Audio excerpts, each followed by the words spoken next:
जमहूरियत के जश्न में दुनिया देखेगी नापाक इरादों की शिकस्त की कहानी. Poetic confidence reflected by Rajiv Kumar, the Chief Election Commissioner in the national capital. But are elections, of course, the best answer, not just to Pakistan's state-sponsored radical Islamist terror, but also to a certain terror-enabling ecosystem in India? We have an informed panel of experts joining me on this show.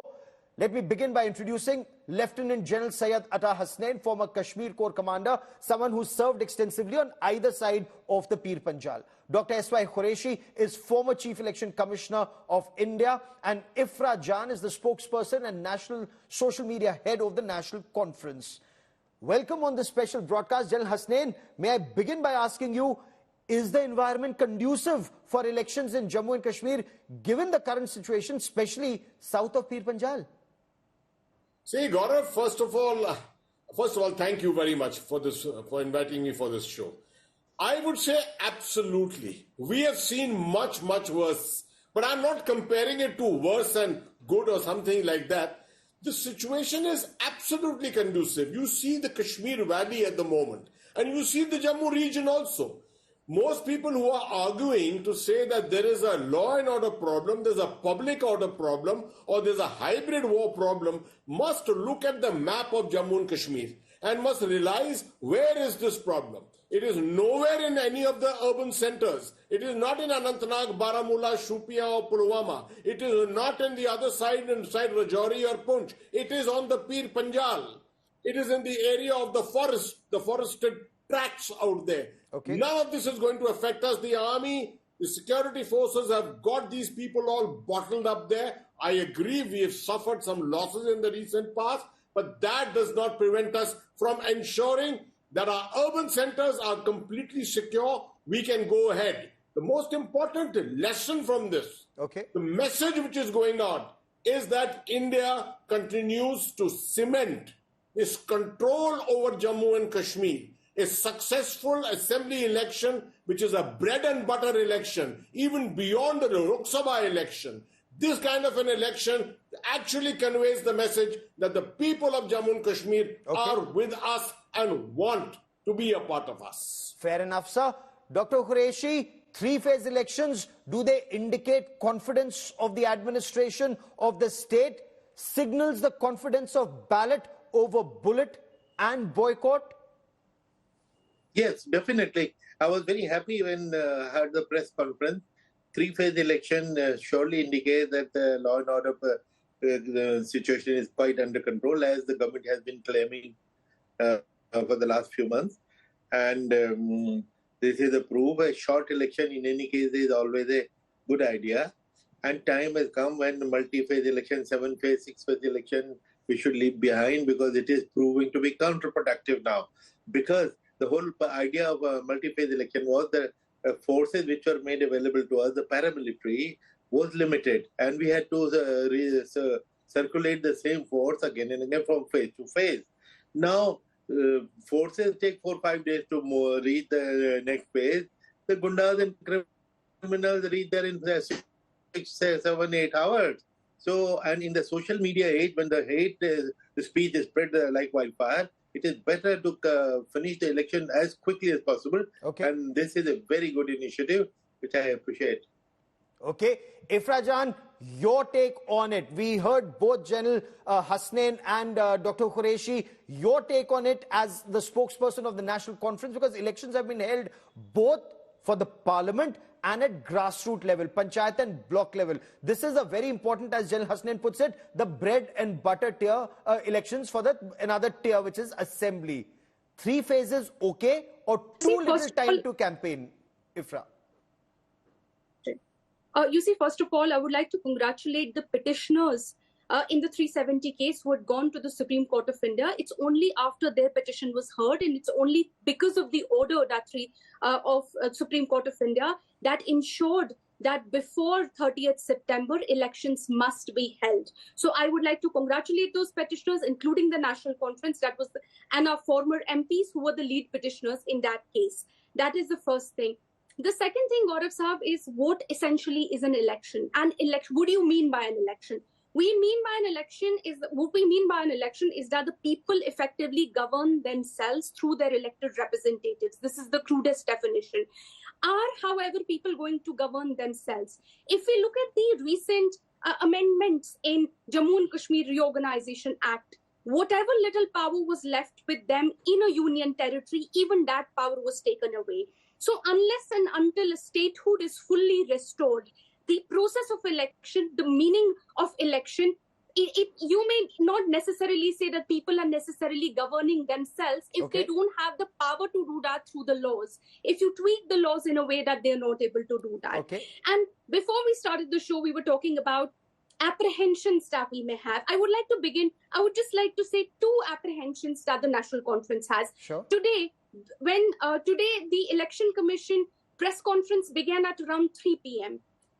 Since yesterday evening and today morning, almost 200 officers in Jammu and Kashmir have been transferred by the BJP government. That is very clearly being done so as to give an administrative edge to the BJP government. National Conference has written to the Election Commission of India, but one of the reasons why we have such model code of conduct comes into place is that so that no political party has the ruling party does not have an administrative edge. The BJP very clearly has done that. And in the last election, that what we had seen is once the election process began, a lot of our workers started getting called to police stations. A lot of our workers, we wrote to Election Commission. We hope that it does not happen again. Fair that enough. National You've Conference raised workers several will points, not ma'am. be Let me get Dr. Qureshi to respond to the very specific points you've raised. One on statehood, the power of the new administration that would come in, and also the transfer of officials. Dr. Qureshi, how would you like to respond to the apprehensions of the National Conference? First, I'll take the second one first, mass transfer. Actually, there is nothing unusual about it. Almost in every election, and every state does exactly that. Because till a day before the elections are announced, the state has all the power and Election Commission has no power. Of course, we send them guidelines in advance. Look, these are the principles we'll follow. Nobody in the home state, somebody who has been posted for 3 years out of 4 years has to go. Because if please take care of this policy and transfer them. Otherwise, if you don't, we will the day our raid begins. So I'm very sure that tomorrow, day after, Election Commission will come down heavily on these transfers, and the representation which NC has put forward, Election Commission takes these complaints very seriously. And in fact, sometimes you have seen they even issue antedated orders. So, and for which we have suspended people in the past in different states.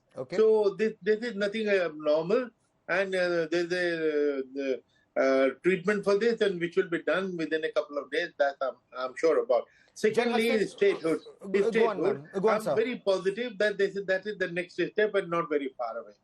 Okay, so statehood is the next step. The government had said, Prime Minister Narendra Modi had said, at an appropriate time, statehood would be restored. General Hasnain, I want to for a moment talk about the security aspect once again. Cross-border terrorism and Pakistan using its proxies to disrupt elections, to try and send across the message it's still a stakeholder in what's happening in Jammu and Kashmir. What are India's options then, sir?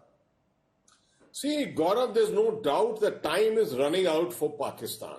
And the last 5 years, the kind of actions which have been taken, and Pakistan has been on the back foot right through, first during the COVID period and thereafter because of misgovernance and the kind of, instability which has existed in the polity there. But despite that, they have made a lot of efforts to try and remain significant here, the whole aspect of relevance. So this seems to be the last act. In the Lok Sabha elections, they could do nothing at all. They perhaps tried a little bit, but they could not succeed. This time, it seems that they are going to make some attempts. I think from the Indian side, from our side, one thing should be clear. The government of India should be sending across this message very clearly, that we are prepared completely from a strategic security angle. Any mess up, any messing, any intervention in our political process here is going to be met with a very strong response. What that response is, I am not willing to state at this moment. Okay. But the projection of a very strong response from India must go very clearly to our adversaries. Fair enough, sir. Ifra Jan, will elections in, the way the campaign has been happening, National Conference completely on board, are all political parties on board? Your understanding of the buzz on ground? And will election be held on issues of development, education, roads, or is the restoration of statehood, Article 370, are these likely to the principal issues, that will fire up the campaign? Or is 370 done and dusted already, ma'am?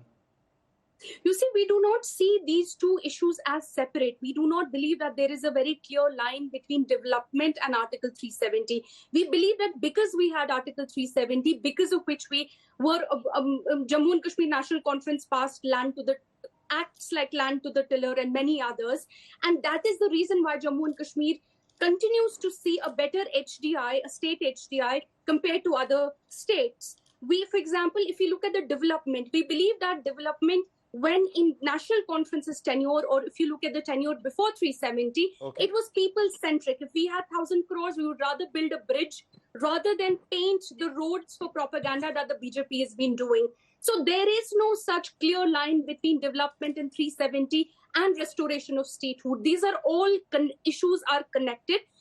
Whenever you have, when a state has money, when a state is elected and when you have representatives of the people sitting at the Legislative Assembly, development becomes pro-centric. And when people have statehood, they ensure that all of this, the development, whatever comes out of it, is in tune with what they want. So these are not two separate issues. Dr. Qureshi, in your appreciation, whatever you've seen over the years, and you've seen Jammu and Kashmir through one of its toughest phases, sir, has that boycott narrative finally been defeated? Hurriyat done and dusted?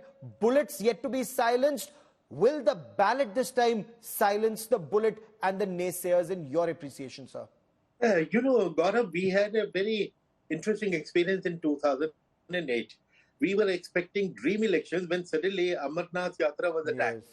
And then situation changed dramatically overnight when we went to Kashmir to talk to political leaders.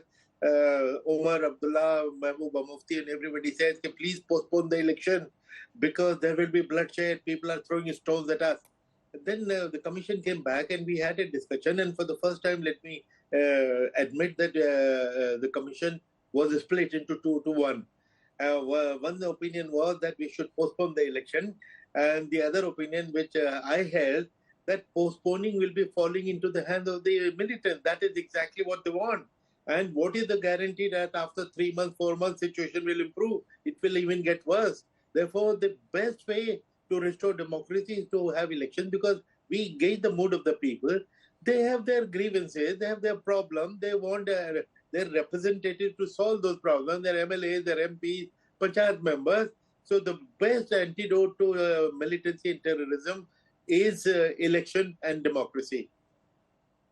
The very strong words, sir. General Hasnain, you agree best antidote to Pakistan state-sponsored radical Islamist terror and its enabling ecosystem, our ballot, it'll silence both the boycott and the bullet. Because that ecosystem that said no one will be held to lift the tricolor, has that ecosystem been silenced, or will that become very active? What's your apprehension? I am completely with Qureshi Saab.